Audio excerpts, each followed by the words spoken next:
Magandang araw sa inyo. Ako nga pala si Edward Steven Valentino, ang demo teacher ngayong araw. So, ngayong araw is tatalakayin natin ang Module 8, Emosyon. Narito ang paunang gawain. Sa unang gawain, babasahin ko ang panuto. Tukuyin ng mga larawan kung ano ang emosyon na pinapakita ng bawat isa. Piliin ang letra ng emosyon. So, mamimili lang kayo dyan sa mga emosyon na kung ano yung pinapakita ng larawan para magkaroon tayo ng konting ideya patungkol sa tatalikayin na ngayon.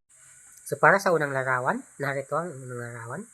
So, ano sa tingin nyo ang pinapakita sa, anong emosyon ang pinapakita sa larawan? Okay, tingnan natin. So, tama ang inyong sagot, galit. So, narito naman ang ikalawang larawan. So, ang tamang sagot is masaya. Sa pangatlo naman, so ang tamang sagot naman sa pangatlo ay malungkot. So, yun yung tatlong uri ng mga emosyon para madagdagan yung magkaroon tayo ng kalaman sa tatalikayin natin ngayon. So, para sa layunin, pakibasa. So, layunin, A. Malalaman ang kahulugan ng emosyon. B. Susuri at matutukoy ang apat na uri ng damdamin. At sa C. Makakagawa ng slogan o poster na nagpapakita ng pagkontrol ng emosyon. So, ito yung mga gabay natin sa pagkatuto upang ma-achieve natin yung goal ng lesson na ito. So, tumuna tayo sa ating discussion. So, ano nga ba para sa inyo ang emosyon? O ano nga ba ang emosyon? So, yung emosyon, ang emosyon ay kailangang pamahalaang ng tama dahil ang may mga ito ay maaaring ito ay nakakasaya at nagkakaroon din ng kalungkutan o nakakatakot. So, upang malagpasan ang mga pagsubok at hirap sa buhay, mahalagang magkaroon ng katatagan ng loob at lakas ng loob. So, yung emosyon daw is, ito yung parang sumasalamin sa isipan natin o sa puso natin. So, ito yung mga nararamdaman natin tuwing, minsan, diba yung mga nararamdaman natin ba? Malungkot tayo, masaya, galit, yung mga ganon, yun yung mga halimbawa ng emosyon. O yung ngayon, nagsasalamin sa, minsan sa ugali, minsan sa nararamdaman natin. So, yun yung emosyon. So, mayroong mga pangunahing emosyon. So, ayon daw kay Dr. Manuel B. D. Jr. So, ito yung mga pangunahing emosyon. Una, pagmamahal o love, paghahangad, desire, pagkatuwa, joy, pag-asa, hope, pagiging matatag, courage, pagkamuhi, hatred, pag-iwas, aversion, pagdadalamhati, sorrow, kawalan ng pag-asa, despair, takot, fear, at lastly is pagkagalit or anger. So, yung mga nararamdaman natin na sa pang-araw-araw na buhay natin. So, yung madalas nararamdaman natin. So, kayo ba sa ngayon, ano ba yung nararamdaman nyo? So, di ba? Di naman araw-araw is isa lang yung emosyon na nararamdaman natin. Siyempre, halo-halo yan. Lalo na pag depende sa nangyayari sa buhay natin. Minsan masaya, malungkot. Then, minsan excited tayo, ganun. Then, enjoy. So, next is so, ayun naman kay Feldman. So, ang emosyon ay may tatlong mahalagang papel. So, una is mababatid nito ang katotohanan at maapekto sa ating pag-isip at desisyon. So, ito naman is, ito yung pag tayo ng katotohanan is parang sa isipan natin. So, minsan, yung desisyon natin is nakaka-apekto sa pag-isip natin or sa desisyon natin. Halimbawa, malungkot tayo. So, yung desisyon natin maaaring maapektuhan. So, hindi tayo makakapag-isip ng tama na gagawin natin dahil dun sa emosyon natin. Diba, minsan malungkot tayo, ganun. So, dapat is komportable yung emosyon natin or balance yung emosyon natin para makapag-execute tayo ng mga o makapag-solve tayo ng isang problema. So, second naman is natutukoy ito ng angkop ng kilos upang tayo ay makaiwas sa panganib. So yung emotion is nakakatulong din, nakaka-apekto din daw sa sa kilos natin. So minsan di pa pagalit tayo, minsan padalos-dalos tayo ng ginagawa or padalos-dalos tayo ng desisyon, minsan nakakasakit na tayo, minsan naman di natin napapansin na dahil dun sa emotion natin is may nasasaktan na tayong tao. So sa number 3 naman, so nagagamit ito sa pakikiusap at pakikipag-ugnayan sa kapwa upang may bahayag ang ating nararamdaman at pangangailangan. So yung emotion is nakaka-apekto din sa komunikasyon. Siyempre, may mga facial, di ba, nagkuha tayo ng facial expression. Then, minsan, sa malungkot tayo. Siyempre, maapektuhan yung komunikasyon natin. Minsan, ayaw natin magpag-usap, ayaw natin lumabas kasi malungkot tayo. Minsan naman, pag masaya tayo is, masaya din yung pakikipag-usap natin.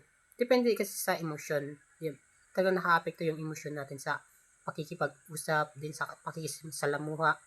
And then, dun din tayo nakikilala kung sabi ko, ay ito nga si masiyahin to, ito nga si malungkutin. Okay.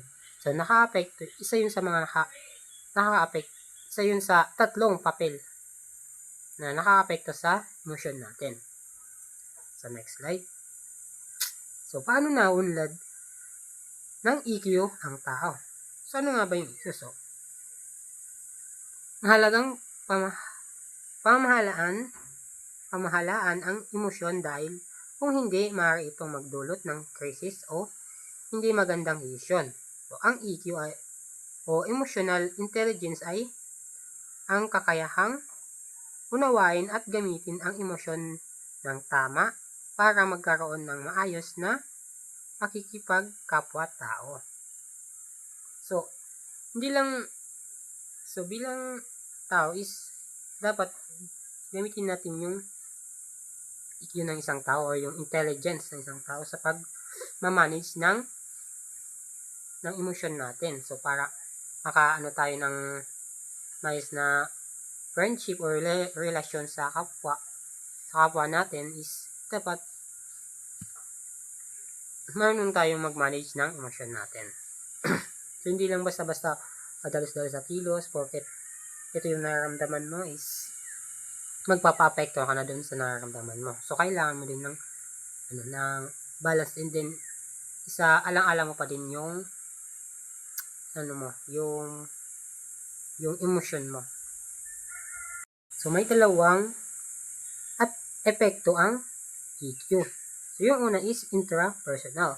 Then, yung pangalawa is interpersonal. So, ano nga ba yung intrapersonal? So, interpersonal is ito yung kakayanan natin na unawain ang sarili at damdamin at mga nais gawin. So, pag sinabing inter is tumutukoy sa atin yung damdamin natin mismo. So, ano ba yung emosyon natin ngayon? Ano ba yung madalas na emosyon natin? Yung damdamin natin, yung ano naramdaman natin, or yung mga ginagawa natin. So, nagpo-focus siya sa sarili natin, emosyon. Pag intrapersonal. Pag interpersonal naman is ito yung kakayahang maunawaan ang damdamin at motibasyon ng ibang tao upang makisama ng maayos sa komunidad. So, pag interpersonal naman is sa iba, tumutukoy dun sa emosyon ng iba.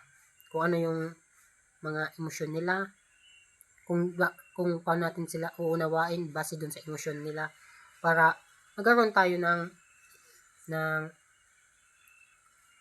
maayos na pakikisama. Lalo na sa komunidad. So, yung mga sa paligid natin, dapat iintindi natin yung kung ano ba yung nararamdaman nila o mararamdaman nila pag gumagawa tayo ng isang bagay o ng isang desisyon. or sa damdamin natin, ano ba yung maramdaman nila pag nakita nila yung emotion natin. Then yung ano ba rin ba yung maramdaman natin base dun sa mga pagkakilala natin sa kanila. So, kailangan ng adjustment. Ito muna naman tayo sa dito sa pangunahing elemento ng EQ. Ayon kay Goleman. So, yung una is pagkilala sa sariling emosyon. So, ito ang pundasyon. Kailangan alam mo kung ano ang nararamdaman mo sa kasalukuyan. So, kailangan daw alam natin yung siyempre, dapat kilala natin yung sarili natin kung ano ba yung nararamdaman natin sa kasalukuyan, kung malungkot ba tayo. Dahil nakaka-apekto kasi yun sa araw-araw natin ginagawa or sa gagawin natin o sa mga decision natin. Minsan nadadala tayo ng emosyon. Diba? May ganon. So, ikalawa naman is pamamahala sa sariling emosyon. So, ito naman yung pagkontrol ng sa damdamin upang hindi makasakit sa sarili o sa kapwa at makapag-isip ng maayos. So, ito na nga yung sinasabi na kanina. So, para yung pagkontrol ng emosyon natin. So, mahalaga yun kasi mahalaga talaga yun para hindi tayo minsan nasasaktan natin yung sarili natin pag sobrang lungkot or galing ka sa matinding hiwalay o break up kayo. So, nakaka-apekto yun sa sarili mo or sa kapwa mo. Maaaring mo masaktan o makasakit ka ng damdamin ng iba. So, mahalagang yung pagkontrol ng sariling emosyon natin. So, sa number 3 naman, motivasyon. So, ito yung pagkakaroon ng disiplina sa sarili at hindi pa dalos-dalos na paggawa ng desisyon. So, ito yung iniisip muna natin kung ano ba yung kakalabasan ng gagawin natin base doon sa emosyon natin. So, kaya hindi tayo alam na natin yung emosyon natin, gusto ko yung emosyon natin, and then yung pagmamanage ng emosyon natin. So, dito naman is iniisip na natin yung maging consequences ng decision natin base sa emosyon natin. So, number 4 naman is pagkilala sa damdamin ng iba. So, pagkakaroon ng malasakit at pag-unawa sa nararamdaman ng kapwa. So, parang mo yung emotional intelligence mo, na-activate mo yung emotional intelligence mo dito. So, kailangan mo nawain yung nararamdaman ng iba. Kung nag-joke ka, then sila is nalungkot pala. So, kailangan mo unawain yung sitwasyon niya. So, pwede mo siyang motivate, then bigyan ng payo para kung sakali man is maaari kang makatulong sa kanya. O pwede mong then sa pag-unawa kasi ng emosyon ng iba, dapat is may kailangan ng empathy. So, dito na yung pumapasok yung instinct na natin na naramdaman natin yung nararamdaman ng iba bilang Pilipino. So, sa number 5 is yung last, pamamahala ng ugnayan. So, tamang pagkontrol ng emosyon upang mapanatili ang maayos na relasyon at tiwala sa isa't isa. So, yun.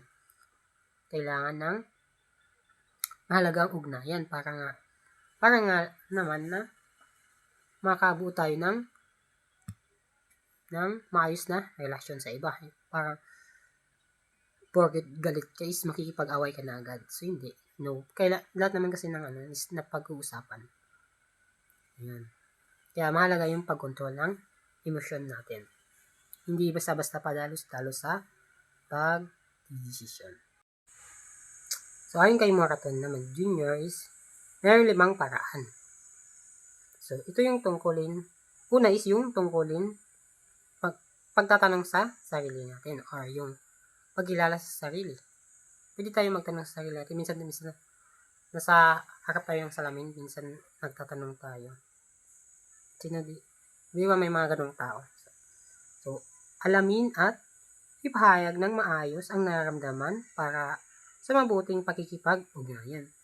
So, dito, alamin mo yun at ipapahayag mo ng maayos yung nararamdaman mo para syempre, maintindihan ka ng kausap mo or ng kapwa mo or ng kaibigan mo pag nag-usap kayo. So, mahalaga yon upang mag-adjust din siya or malaman niya kung ano ba yung dapat niyang gawin. So, number 2 is tanggapin ang takot. So, harapin ito at maging positibo sa buhay dahil may higit pang magandang mangyayari. So, ito yung pagiging positive. So, harapin mo yung emotion mo or yung takot mo para malagpasan mo yung hamon na yun or yung pangyayari na yun sa buhay mo, kung ano man yun. So, number 3 is isipin na lahat ay panandalian. So, dito naman is huwag maging sakim dahil ang yaman at kapangyarihan ay hindi permanente. So, lahat naman is hindi permanente. Lahat naman siguro sa mundo is may katapusan. So, malaga yung pag-iisip ng lahat ay panandalian. So, sa number 4, so, maging mapagbigay. So, matutong humindi at tanggapin na may hangganan ang lahat. So, porket close kayo ng isang tao is lagi mo nang tolerate or payag ka na agad sa gusto niya. So, matuto kang control. Isipin mo muna kung ano yung mangyayari bago ka or gawin yung gusto nung kaibigan mo or ng kapwa mo. So, mahalaga yun para sa good relationship, para kung sakali man may masamang mangyari or siyempre alam mo yung gagawin mo. So, sa 5 naman is maging mapagpatawad. So, huwag magtanim ng galit dahil ang pagtatanim nito ay parang pagkawala ng pag-asa. So, madalas natin itong ginagawa is paggalit tayo, yung pagtatanim ng galit. Paggalit tayo sa kapwa natin, ito daw is dapat hindi ganon. Dapat mayroon tayo magpatawad. Kasi maka-apekto yun sa relasyon natin. Kasi pag nagtatanim tayo ng galit, parang iniisip natin lagi is gumante. So hindi yun nakakatulong sa emosyon natin para mag-grow sa person, kundi mas nakakasira pa yun sa pagkaibigan niya or sa pakikipagkapwa-tao. Siguro is naiintindihan nyo naman yung nilakan natin. So, tumungo na tayo sa tayain mo or sa formative assessment. Ito yung title is tayain mo. So, paano ito? Babasahin ko. So, basahin at unawain ng mabuti ang bawat item. Isulat ang titik ng T kung ang pahayag ay tama at M kung ang pangusap ay mali. So, next slide. So, sa una, ang emosyon ay kahirapan ng isang tao. So, sasagutan niyo kung tama o mali. Halimbawa, dito sa number 1 is, ang emosyon ay kahirapan ng isang tao. So, ang sagot ay mali. Kasi ang emosyon is hindi siya kahirapan ng isang tao, kundi sa itong yaman na ipapakita natin sa araw-araw. Kasi kung walang emosyon, patay ka na yan. Sa number 2, malagang matutunan ng isang individual na pamahalaan ang kanyang emosyon. Sa number 3, ang emosyon ay nakatutulong sa pagkikipag-ugnayan sa kapwa. Sa number 4, hindi lamang ang sarili ang naapektuhan sa maling pamamahala ng emosyon. So, nakasabay po ba? Yan. Sa number 5, ang takot ay laging nagdudulot ng masamang epekto sa tao at sa lahat ng pagkakataon. Tama o mali? 6. Lahat ng emosyon ay maaaring magdulot ng mabuting ugnayan sa kapwa.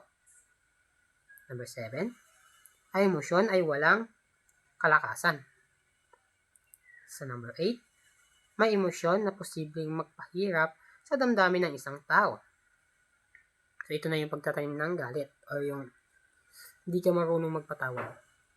So, mahalagang maunawaan mo ang iyong sariling emosyon. Tama o mali? Sa last, hindi nakakatulong ang emosyon sa pag-unlad ng mga pagpapahalaga o mga virtud ng tao. So, yun. So, pakisulat na yung inyong mga sagot.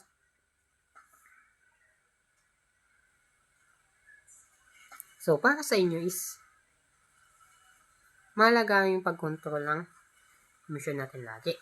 Kasi dito is mas naiintindihan natin yung sarili natin din, mas nakakapag-desisyon tayo ng maayos sa sarili natin.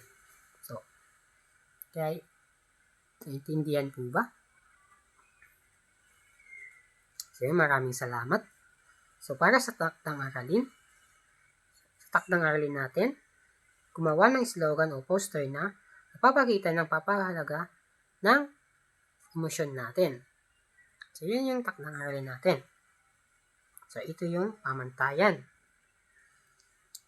Meaning, 50%, originality, 30%, quality is 20%, total of 100%. So, sana is marami din kayong natutunan sa tinalakan natin ngayong araw. So, maraming salamat sa pakikinig.